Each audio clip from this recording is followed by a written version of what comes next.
American Primeval is the brainchild of Pete Berg. He is absolutely an actor, director, writer, producer type filmmaker and showrunner. So when he came to us with American Primeval, we first sit down with the scripts and start to investigate the novel ideas that he's trying to communicate to an audience from the dialogue point of view, from the music point of view, and then from the sound effects. Pete was really looking for something very visceral and raw and authentic to translate that both through the sound design as well as the music. That's why he chose Explosions in the Sky, a really gritty, wailing, pulsing, emotional piece of music for this story that is really about a mother protecting her son in this super harsh environment.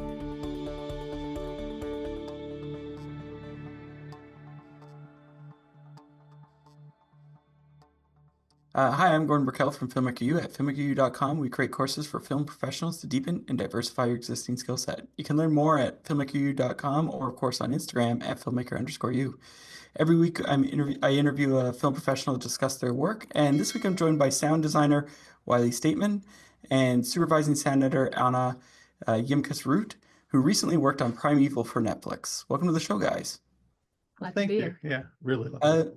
I guess my first question for you is, we have, like when you get approached by a showrunner, a producer, whoever, how do you get into their minds and how do you sort of figure out what they want for the sound for the show and the series? We're really lucky to be working with writer, director, producers. And so American Primeval is the brainchild of Pete Berg. He is absolutely an actor, director, writer, producer type filmmaker and showrunner. And so when he came to us with American Primeval, we first sit down with the scripts and start to investigate the novel ideas that he's trying to communicate to an audience. And for that, it meant music. He had already selected Explosions in the Sky to do the score, and they're not a traditional a score creating group. They create these beautiful melodic, jams that have great texture and tone. And then I think, Anna and I, started to break down the script and drive our design from the dialogue point of view, from the music point of view, and then from the sound effects. Yeah, and Pete was really looking for something very visceral and raw and authentic, and to translate that both through the sound design as well as the music. That's why he chose Explosions in the Sky, not to provide a traditional big sky Hollywood kind of score for a Western movie, but a really gritty, wailing, pulsing, emotional piece of music for this story that is really about a mother protecting her son in this super harsh environment. I got into sound designing at a point when things were just developing. I was really fascinated by the idea that dialogue, effects, and music were all components of the soundtrack to a film, which had never occurred to me before. What gets me excited is coming up with sound ideas that do match picture, but also is not just the equivalent of what you're seeing on screen. I'm Eugene Garrity, and this is my course on sound design.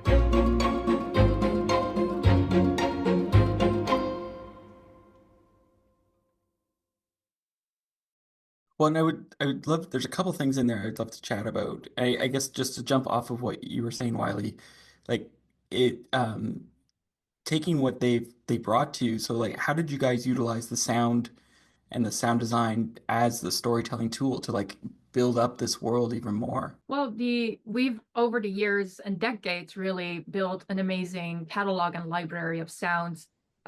Many of our colleagues have researched and evaluated and analyzed this genre, this style of film over years. And that was a lot of the inspiration we could pull from to start creating the environment, this harsh place in this very difficult time to exist. And the music was yet another design element that came into place with that, where the sound design could really well represent the harsh environments, the violence, the authenticity, but the emotional texture on top of that, with the experience of the characters, could be translated through the music in a way that was really entwined with the sound design. Yeah, but Gordon, it starts with the script, and I think you should. We'll give you sort of a sense of the timeline of how we work. Sure. The script really informs everything that one needs to know in terms of story, locations, time of day, but the textures then get developed, as Anna said, from first unknown palette, which is Westerns have been explored for 100 years. And then the unknown, the novel ideas that we want to bring to this. So yes, exactly. And what was interesting, I would say, in this process in terms of starting with the script is that rather than starting with pre-sound design, we started with a lot of pre-score. And I will say this whole process is very much a process of discovery, because even though we have a script that gives a good direction of where we'll be, Peter Berg enjoys further discovering where we can take this during production and post-production. And so we're always evolving and finding out where the story will take us next and how we can further enhance that with the sound design that we bring into it. Yeah, there's a simple discussion. It comes from our director, who's also a writer, who's also a producer. But all he has to do is say, "I want more push. I want more pulse. I want more raw, honest elements," and that really does speak to this palette that Anna was talking about. Yeah. So then we start to sketch out things and actually start mixing almost on day one. With a project like American Primeval, we use what we call the rolling mix, which is from the first day the film editors are cutting picture, they need to cut the sound. And we need to then heal those cuts with pre-score music, sound effects, sound design, and high concept things, so that the editors and our director can start to really get a sense of how to assemble this. Now, you sort of talked about bringing, a couple times you sort of mentioned bringing your own unique sort of moments or ideas to it. And I'm wondering, what were some of those unique moments or ideas that you were really excited to sort of bring to it and flesh out?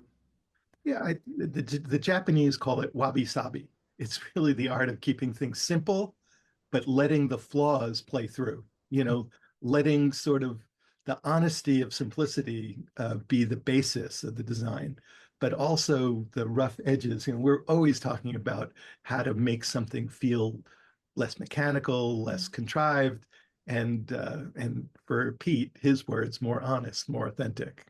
Keeping it simple and having it as a constructive process rather than deconstructive. So Right. We build the building blocks as they're needed rather than throwing a whole bunch of stuff at the wall and seeing what sticks. And I think that leaves us with room to really, as Wylie said, start mixing from day one, blending all these pieces together, making sure that the dialogue comes through clearly where necessary, and starting this conversation between dialogue, music, and effects. So our biggest tool from day one is the mixing process. Well, speaking of the mixing process, one of the things that sort of stood out for me when I was watching it was, and I don't know how to describe this, but it's almost like we're using sound to give a point of view. So like utilizing to direct us in as an audience.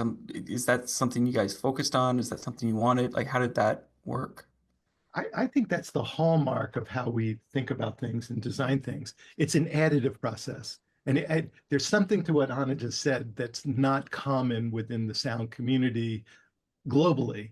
Most sound editors prepare materials for mixers, and they try and put everything in so then it can be sorted out later.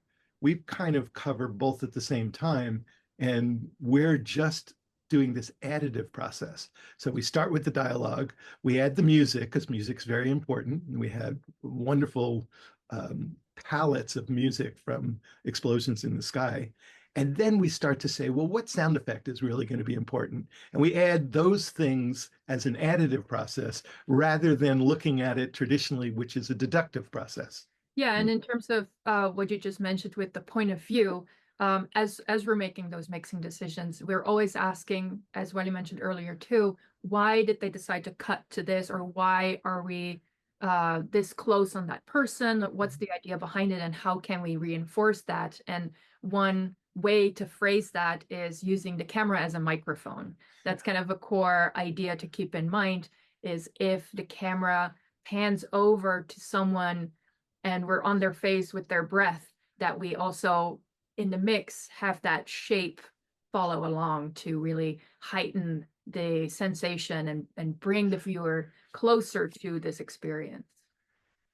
Probably one of the smartest things I've ever done for my career. It gave me all the tools that I needed to be able to jump into a new career. Getting myself into a mindset, thinking like an editor, and being around people that I can talk to on that level was really invaluable to me. A lot of the things that I learned from that class, I still think about. I loved the classroom. I loved the computer stations. We built a sense of community. And it also instills a lot of confidence in you to take that and go out into the world. After I took the class, I felt very prepared to take the next step. I owe Manhattan Workshop the career that I have right now. Things have been going great, and I really have the Manhattan Workshop to thank for that.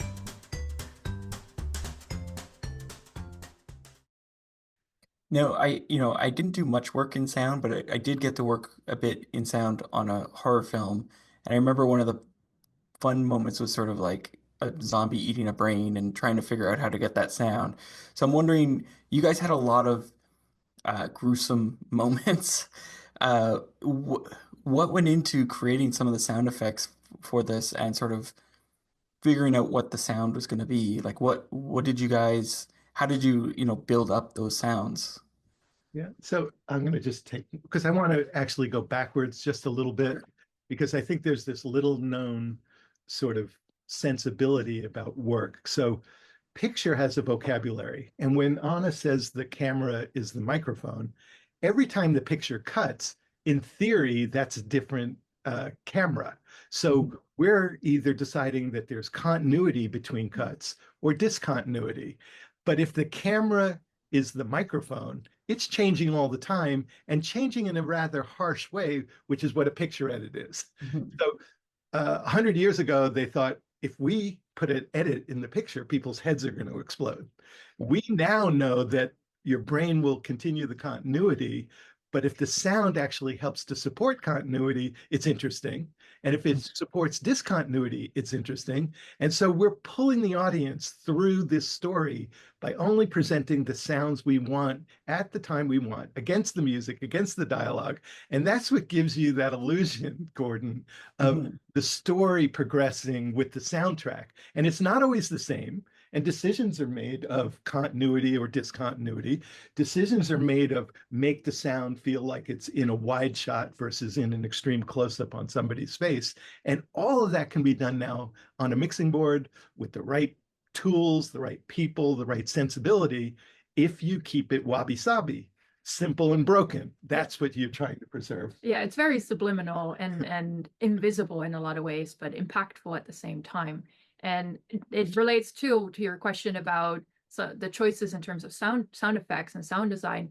If we have music driving a scene, we're not going to get the slicing and gushing and all of that coming through with the same kind of impact and visceral authenticity that we were looking for with American Primeval. And so, of course, finding the right sounds and sculpting all of that is very important, and it's curated by our team members. Sound miner, sound miner, huge, yes.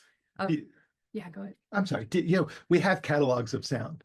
What we don't have is a roadmap that can be applied to every project. So we're always looking for the novel idea on how to take the audience on this journey. And in terms of sound, it's very different than picture. So pictures on the screen, you can see it within the proscenium. Sound is often in the auditorium, and it's in the ether. And when you stop the picture, you can study it. When you stop the sound, it's silent. So we're living in a different world. We work in service of wonderful writer, director, producers. So that's what Pete Berg is. But we're here to help him understand what this path could be in terms of sound. Now, is there a particular scene or moment that you're most proud of in the series? I mean, The all-in-one, the- massacre is kind of interesting. There's a lot. Look, yeah, every episode really has its own gem.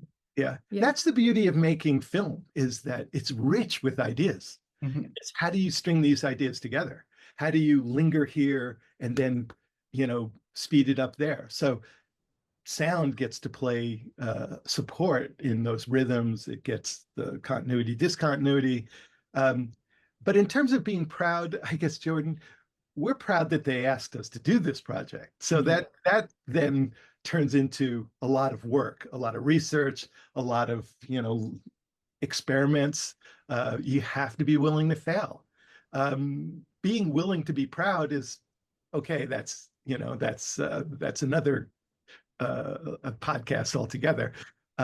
But in terms of how we conduct sound and how this process is going to change for the future, what I would say is it's more important to be precise and to be a storyteller in terms of sound. It's more important to have the courage to try something and fail than it is to try everything and make a mess. Now, I have one last question for you guys. What would you say is your favorite guilty pleasure film or TV show to watch?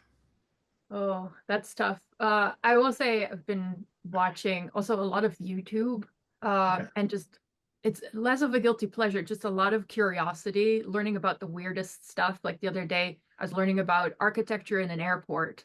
But other than that, there is some like reality TV that leads back to from when I first moved to the United States from Europe, and things like, the Kardashians would give me a sense of, oh, this is what it's like to be in America, those things. So that's kind of mixed in there as well. Yeah. How about yourself, Wylie? I would say with YouTube, with podcasting, we live in a world where we can sit and have a conversation with each other without having to physically be here. So my guilty pleasure is sitting and observing and listening to and becoming part of a conversation with people that have a different point of view, with people that can expand, that knowledge that trigger curiosity. But I'll just say that, to answer your question, we do this thing where if you were stranded on a desert island and could only bring 3 movies with you, what would they be? And it's amazing to me what people choose. Look, The Godfather Apocalypse Now is obvious, but comedies or it really tells a lot about the breadth and scope of what Hollywood's produced over the last 50 years for sure. But the guilty pleasures are to have a chance to shape things with a multi-generational creative teams.